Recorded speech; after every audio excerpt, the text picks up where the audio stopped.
If one asks about, is the temperature increasing or decreasing? It's always doing one or the other. I have no concern about that. By asking people to worry about whether it's going up or down, you're immediately establishing dishonesty. The Earth is always changing. Climate change is nothing you have to prove. It always is happening. It always has happened. So to make that into something alarming seems to me a little bit weird. Sea level is a hard thing to measure, actually. At any given place, traditionally, sea level was measured by what are called tide gauges. A stick in the water, basically.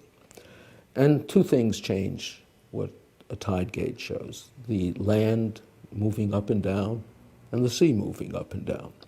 Most places, it's the land that is the biggest effect. So you don't have a good measure of sea level rise. On the other hand, for the last 30 years or so, we've had satellite measurements that are actually measuring sea level. It's very hard to relate these two measurements to each other. They were measuring different things. The general feeling is there is no evidence that it's different now than it has been for the last few thousand years. It's been slowly rising ever since the initial rapid rise after the deglaciation 12,000 years ago. The claim that we've suddenly seen a big change in that, given we've changed the instrumentation and given the error bars cover the difference, is not entirely fair. And to suggest that what's been going on for thousands of years is something we should suddenly be alarmed at also doesn't seem reasonable. When you hear a Ban Ki-moon saying life as we know it will cease if we don't do something, what is he referring to? I don't know. I mean, man is adaptable. People retire to the Sun Belt, not to the Northwest Territory of Canada. Although catastrophes certainly occur, they have many causes, of which global warming is one of the least.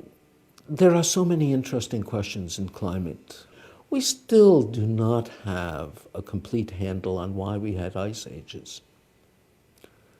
Now, if you want to be concerned, you want a disaster, having 2 miles of ice on your head is problematic. And the Earth has had that. It's very much a matter of the unchallengeable assertion. All religions have dogmas.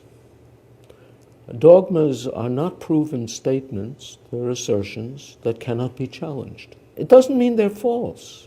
I mean, I'm not even suggesting that. I'm simply suggesting that it's a bad idea to have anything that can't be challenged. And the trouble is, all of us scientists are government employees, even if we're working for private universities. All research is supported by the government. So as such, we're very sensitive to what politicians say and believe. Well, that's a shortcoming. You have to figure out how to fund science in a way that there are no incentives to artificially promoting things.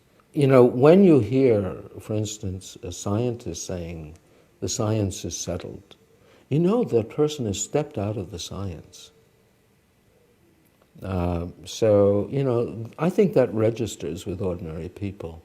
And whenever you see someone say, instead of answering arguments, how could so many people agree if it weren't true? It should be a red flag. My view is one has conflated the trivial, which is that temperature is changing, climate is changing, man plays some role. There's not much disagreement with predictions of disaster that are not connected clearly to warming or to our activities or to anything else, and leaving people with the thought that if the first part is true, the second part must be true. And is certainly not the case. And then to add insult to injury, to propose policies that would have nothing to do with any of it, but involve trillions of dollars and harm to many people, is, I think, crossing the line.